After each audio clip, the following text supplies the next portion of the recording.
Welcome to the Wiser Wealth Management Roundtable. We believe the best financial advice should always be conflict-free. I'm your host, Casey Smith, guiding you to financial freedom are my co-hosts, Brad Lyons and Matthews Barnett. Hey, guys. How's it going? Hey, Casey.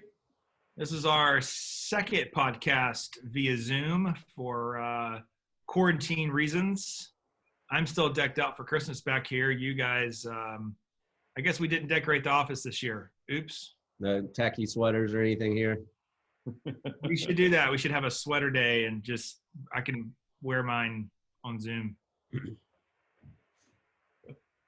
All right. Today's podcast topic is, are you ready for retirement? This is probably a question that people will ask. Am I ready for retirement? I'm scared about retirement. Am I going to have enough for retirement? I would say this podcast is not going to tell you exactly what you need for retirement because every single person has a unique situation. We have hundreds of financial plans on file at our firm that we've done for hundreds of families over the last year. And I would say that if we opened up each one is very unique in its own way. So we can't give individual advice to this, but we certainly can give you some guidelines for the DIYers and maybe people who are just curious about the process. So really, we've kind of broken this down into, we'll call it four categories. Matthews, I'll let you start with number one. What's the number one thing we should be looking at to see if we're ready for retirement? A lot of it depends on kind of the lifestyle you want in retirement. If you're trying to live on the $30,000 and $40,000, then Social Security will cover a lot of that, and then the nest egg doesn't have to be as big. But then you have clients that want to live on $100,000 or $200,000. So it really depends. You got to decide, what's the lifestyle you want to live on in retirement, and then kind of break it down from there. Also, it's not really a fixed expense either. There's different expenses throughout retirement. Usually those first few years is when you're spending the most, kind of called the go-go, then the slow-go years, and the no-go when it kind of teeters off a little bit. I think Brad's got a drawing of kind of how that works. What? Brad's an artist now. Look at that. Huh? This is a podcast. Man of many talents here, I tell you what. This is a podcast, so you're going to have to explain what you're showing me on my screen. Well, studies have shown that as Matthew said, our expenditures during our retirement tends to be more variable than they are during our working years, represented here by a smoother line of expenditures over time. Early on, as Matthew's explained, our go-go years, we're traveling, we're going out and having fun, enjoying, retirement after pent-up years of the working years and supporting our families. We want to go out and enjoy ourselves. And that lasts for a number of years. And then as that period changes, we become a little bit more restful, maybe. Our expenditures go down in reflection of that. And we enjoy those years in a different manner. And then later on in life, our healthcare costs can shoot up. And we find that historically, studies have shown that those are very, very expensive years in terms of actual outflows. So a variable rate of expenditures in our retirement needs to be planned for. That makes sense. And certainly with lifestyle, I've seen people in current dollars living on $35,000, $40,000 a year, and they're happy as could be. And we have other families that if they don't have $250,000, they would get really worried. So that's the reason why every plan is unique, is we all have unique things that we want to spend money on. So yeah, I guess I'll throw in maybe we call it like 1A, point 1A, managing cash flow. I'm a big Dave Ramsey fan when it comes to debt elimination and budgeting. Beyond that, I think he gets off the rails a little bit. But his budget techniques have really changed people's lives. And retirement is so much about cash flow. Money coming in, money going out. So if you can look at your expenses, but if you didn't have some of those expenses, like if you didn't have, no one should have credit card debt, especially the 18% variety. But if you don't have those credit card balances you're trying to pay down, you don't have car loans, hey, let's get wild and crazy and let's try to eliminate our mortgage before retirement. Imagine thousands of dollars a month that saves you not having to have those outflows, right? So it's really preparing for retirement is how can we eliminate debt to be able to spend our income on trips and experiences or maybe things. I think retirement is probably more about experiences than things for most people. That's a traveling vehicle or an RV or something like that. Well, we have clients and we talk to other people who you know, that mortgage can be a quarter or more of their monthly income or their monthly budget. So when you ask them, you know, what could you live on, they really forget about that always being included. You know, that's a significant burden that's released once they no longer have the mortgage payments, and allows them to live off a little bit more. Yeah, absolutely. A portion of that, of course, is just interest that they're paying on that mortgage payment. That's just money that they're giving to the mortgage holder. Yeah, true. Well, yeah. And for some people who can't quite get to that hurdle, man, we have really low interest rates right now. So just refi what you got left over, take it out 30 years and get the lowest payment you possibly can to free up more cash flow, right? Yeah. So there's a lot of options to do on the mortgage front. Still sticking to the cash flow theme, you know, I think about Social Security, pensions, any other payments that be coming in during retirement. You need to figure out how to optimize those. Just because you retire at 65, 66, 67 doesn't mean you need to be taking Social Security right away. We can show you the math, but for a lot of people, you're better off waiting to age 70 to take that distribution. From if you're full retirement age to age 70, you're getting what, an 8% increase per year. That adds up, especially in your later years to have those higher payments.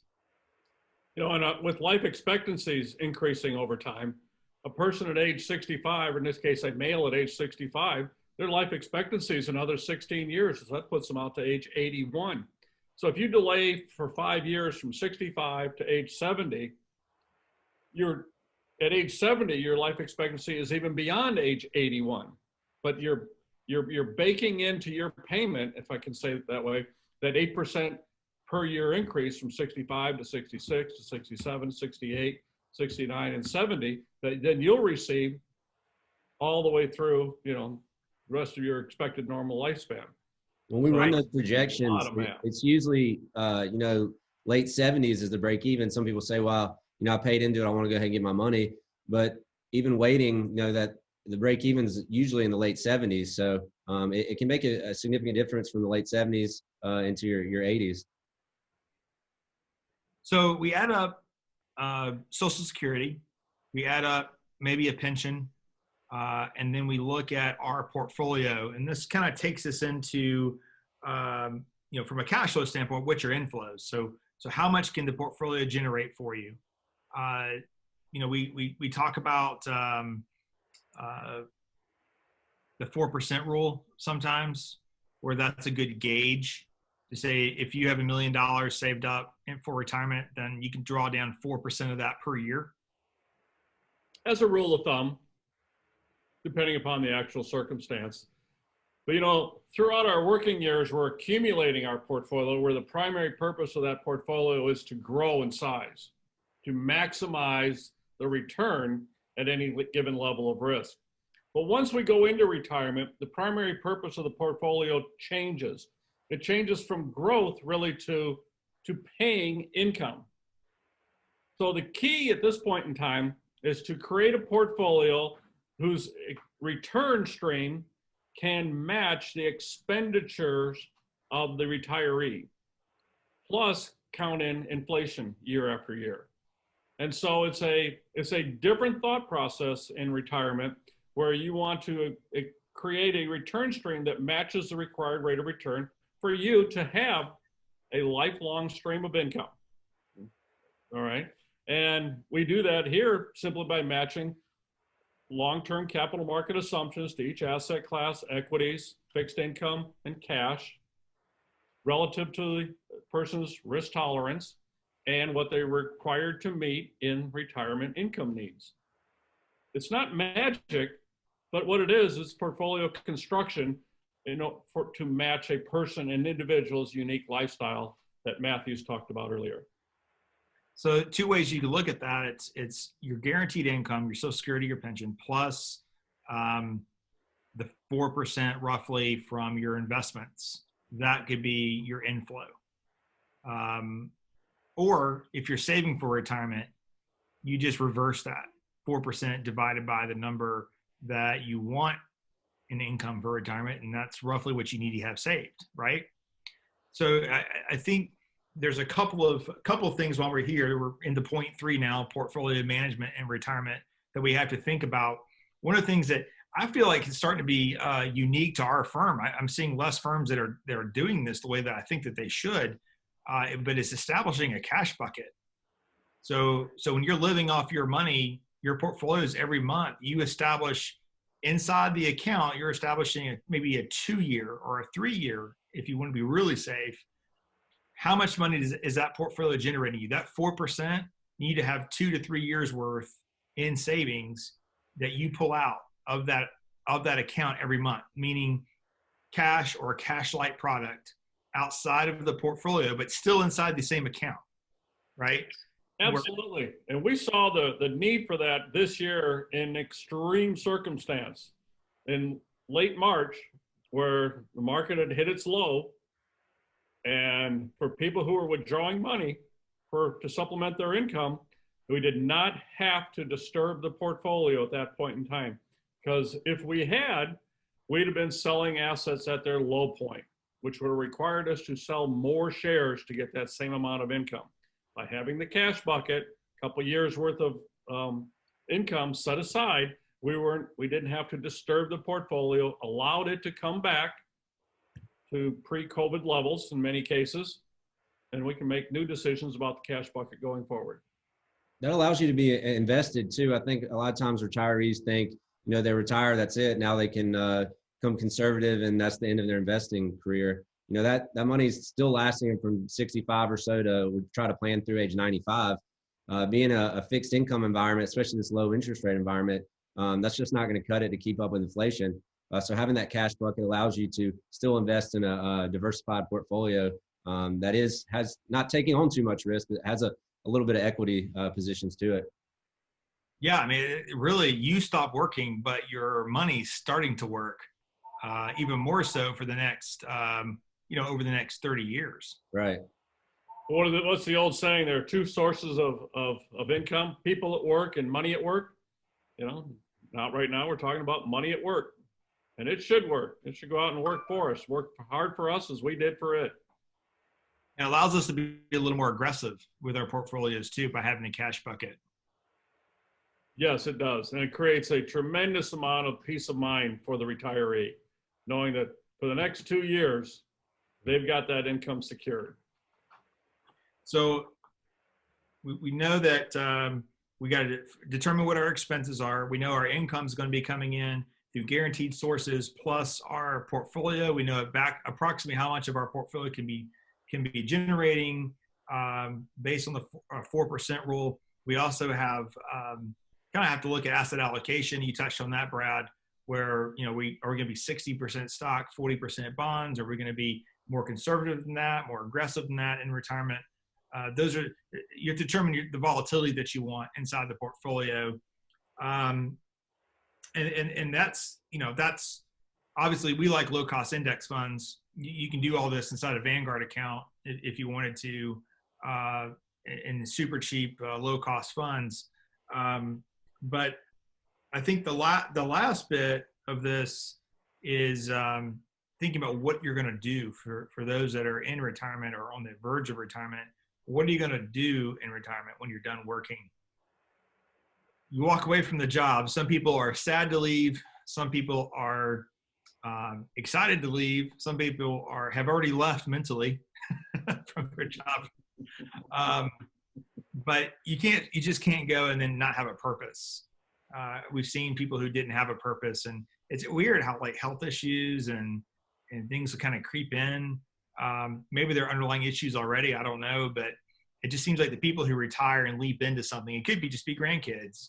It could be that travel list. It could be the reading list, but there's something, it could be part-time work or volunteer time. Just find something you can engage yourself in post your working years. Well, it used to be thought of as somebody retired and they went and rocked on the front porch, you know. But anymore, 65 is it's just not that old.